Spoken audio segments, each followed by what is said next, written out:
근데 솔직히 뭐 우리가 뭐 경제학자 할 것도 아니고 전문가분들의 수준까지 올라갈 것도 아니잖아요. 그쵸? 최근 들어서 경제 뉴스를 보나 뭐 어디를 보나 가장 많이 언급이 됐던 게 아무래도 환율이지 않을까 싶은데요. 환율이 올해 들어서만 14% 정도 올랐다가 또 갑자기 며칠 만에 막 몇 %씩 하락하고 이랬으니까 정말 이례적인 일이 아닐 수가 없었는데, 그래서 환율에 대해서 얘기를 조금 나눠보려고 제 나름대로 자료 조사도 조금 많이 해보고, 그리고 제 스승님인 아버지께 질문도 막 왕창 해보고 그랬는데요. 스승님께서 열심히 설명을 해주시면은 제가 막 저 영 이해가 안 되는 게 너무 많고, 그리고 계속 그런데 말이야 이런 상황이면 또 달라져 막 이런 말들의 연속이 되는 거죠. 환율이라는 게 뭐 한두 가지 요인들 뭐 한두 가지 변수들로만 설명이 되는 거면 또 모르겠는데, 변수를 더해야 일어날 수 있는 다양한 현상들에 대해서 설명이 가능하기 때문에 이게 점점 이렇게 막 공부를 할수록 도저히 어떻게 설명을 해야 될지 감이 안 잡히는 거예요. 그렇게 굉장히 고민이 많아지던 와중에 좀 설명 좀 잘 돼 있는 기본서 같은 게 없을까 하고 막 서점을 하이나처럼 막 뒤져봤어요. 그러다가 딱 이거다 하는 거를 발견을 했죠.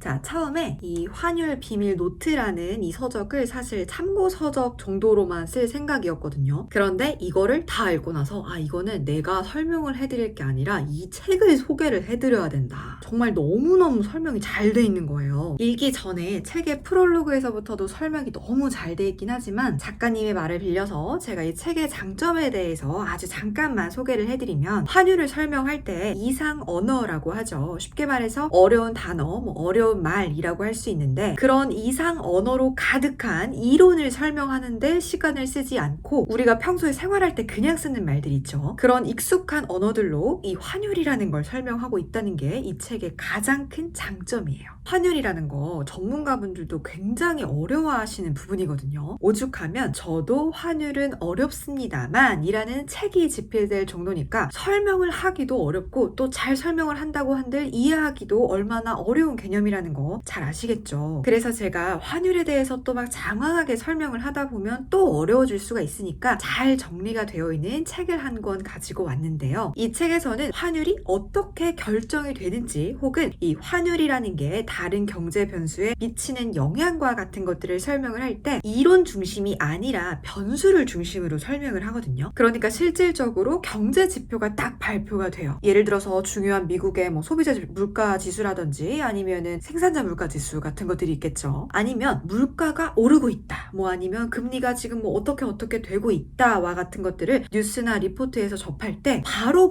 활용을 해볼 수 있도록 설명이 되어 있다는 거죠. 책은 크게 1부, 2부, 3부로 나눠져 있는데요. 1부에서는 환율이라는 단어 자체를 이해하는 것과, 그리고 환율이 어떻게 결정이 되는 건지, 이 환율을 도대체 누가 결정을 하는지와 같은 아주 기초적인 내용들이 나와 있는데, 사실 저는 이 책의 일부 목차들만 보고 책을 구입을 했다고 해도 과언이 아닐 정도로 가장 기초적이지만 아주 확실하고 탄탄하게 개념을 정립하기가 아주 좋다고 생각을 해서 구매를 했어요. 환율을 설명할 때 보통 교과서나 이론서에서는 외국 통화와 국내 통화의 교환 비율, 길게는 한 나라의 통화와 다른 나라의 통화 간 교환 비율로 두 나라 통화의 상대적 가치 뭐 이렇게까지 정의를 하고 있고, 우리가 서점에서 접할 수 있는 책들에서도 역시 주로 교환 비율이라고 정의를 하고 있는데요. 이 환율 비밀 노트에서는요, 확실하게 이 환율에 대한 개념을 실전적 개념으로 바꾸도록 하면서 환율은 외국 돈의 가격, 즉 달러의 가격이라고 딱 정의를 해줘요. 책을 읽다 보면 아시겠지만 환율은 달러의 가격이다 라고 거의 일부에서는 내내 잊을만 하면 계속 언급을 해주시거든요. 이게 이유가 있어요. 이걸 머릿속에 넣고 읽으셔야 뒷부분으로 가셔도 헷갈리지 않고 끝까지 읽으실 수가 있어요. 왜 제가 이 말을 하는지 읽다 보면 분명히 공감을 하실 거예요. 어려운 내용은 한눈에 볼 수 있게 표로도 잘 정리가 되어 있고요. 각 장마다 핵심 노트 정리라고 해서 제가 따로 굳이 정리를 하지 않아도 될 만큼 요약 요약 정리도 너무너무 친절하게 잘 되어 있어요. 딱 2부까지만 보셔도 사실 환율에 대해서 어느 정도 아는 척을 할 수 있을 만큼 굉장히 잘 정리가 되어 있는 책이라서 혹시라도 아직 경제 공부와 관련해서 입문하신 지 얼마 되지 않으셨거나 아니면 환율이라는 개념이 아직 생소하신 분이라면 개인적으로는 우선 헷갈리지 않도록 개념 정립을 확실하게 탄탄하게 하기 위해서 오히려 2부까지만 읽으시는 거를 추천을 드리고요. 3부부터는 뭐 현물환, 선물환, 뭐 제일 중요한 또 수학 거래 등등 좀 어려운 부분들이 많아가지고 쓱 보시고 아유 어렵다라고 느끼시면 잠시 덮어두셨다가 환율이랑 조금 더 친해진 후에 다시 보시는 거를 추천을 드릴게요.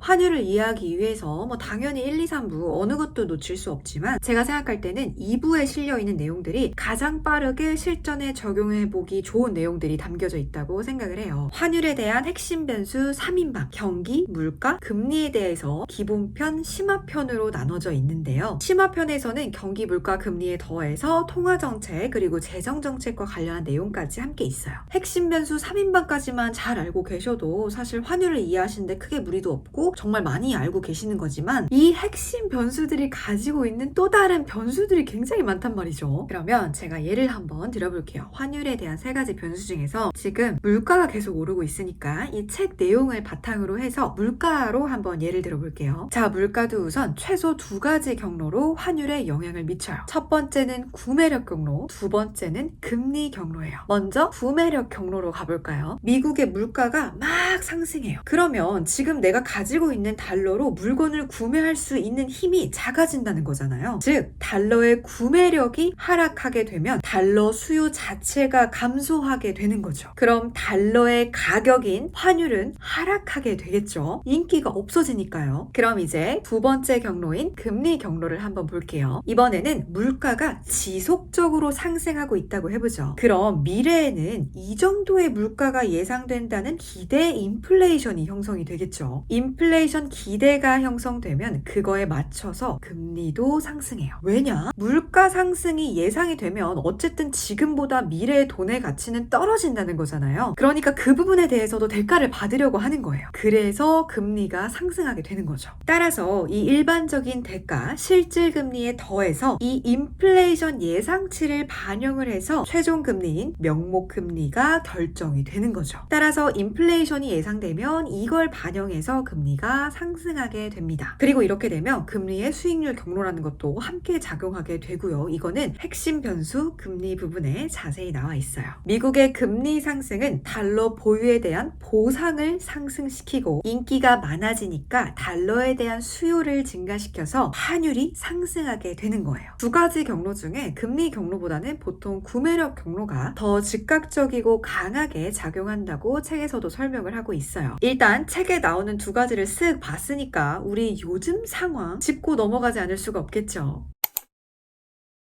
물가가 상승하면 이 물건을 살 수 있는 힘이 떨어지니까, 그러니까 구매력이 떨어지니까 달러의 수요가 감소하면서 환율이 하락한다고 했고, 금리가 상승하게 되면 달러 수요가 증가하니까 인기가 많아지니까 환율도 상승한다고 얘기를 했죠. 자, 그럼 이걸 기억을 잘 해두시고 요즘 상황은 어떤 것 같아요? 물가도 상승하고 금리도 오르는 상황에서 한동안 환율도 미친 듯이 올랐잖아요. 이건 금리를 너무 급하게 올리면서 금리 요인이 작용했기 때문이에요. 과거의 비슷한 사례를 한번 예를 들어볼게요. 이해하시기 편하게. 1980년대에 물가가 정말 가파르게 상승했어요. 그럼 물가가 가파르게 상승했으니까 달러 가치가 하락했을까요?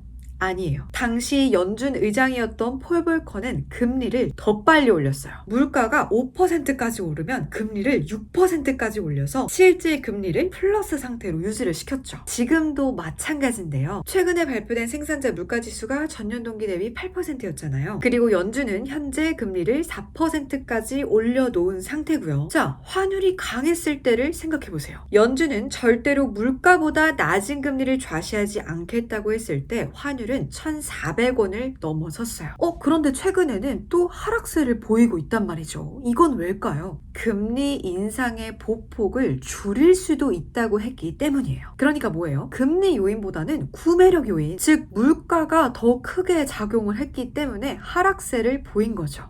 이해 가셨죠? 자, 아무튼 책 내용에 있는 걸 바탕으로 그대로 현재 상황에 적용을 한번 해봤는데 뭐 이해가 가셨을 수도 있고 사실 이렇게 영상으로 말로만 듣기에는 조금 이해가 안 가셨을 수도 있는데 확실한 건 책을 한번 읽고 나시면 정말 바로 이해가 가실 거예요. 진짜로. 환율에 대해서 공부해보시는 분들은 아시겠지만 어려운 이론도 진짜 많고요. 그거 공부하다 보면 그냥 단어 하나하나가 어렵거든요. 저도 뭐 어려운 단어 관심 없어요. 근데 솔직히 뭐 우리가 뭐 경제학자 할 것도 아니고 대부분의 분들이 박사님이나 전문가분들의 수준까지 올라갈 것도 뭐 아니잖아요. 그쵸? 정말 딱 우리가 경제 뉴스를 딱 봤을 때 그냥 세상이 어떻게 돌아가고 있구나. 뭐 지금 뭐 금리가 뭐 이렇고 물가가 이렇다고 하니 앞으로 뭐 이렇게 될 것 같구나. 뭐 이 정도만 알고 있어도 살아가는데 정말 도움이 많이 된단 말이죠. 매일매일 정보가 막 쏟아져 나오는 정보 홍수 시대에 살고 있지만 최소한 꼭 알고 있어야 하는 것들 중에서 하나인 환율에 대해서 정말 쉽고 알차게 정리를 잘 해놓은 책이니까요. 중간중간 읽으시면서 뭐 최근 상황이나 아니면 과거 상황에 저처럼 이렇게 대입을 해보시면서 읽으시는 거를 추천을 드릴게요.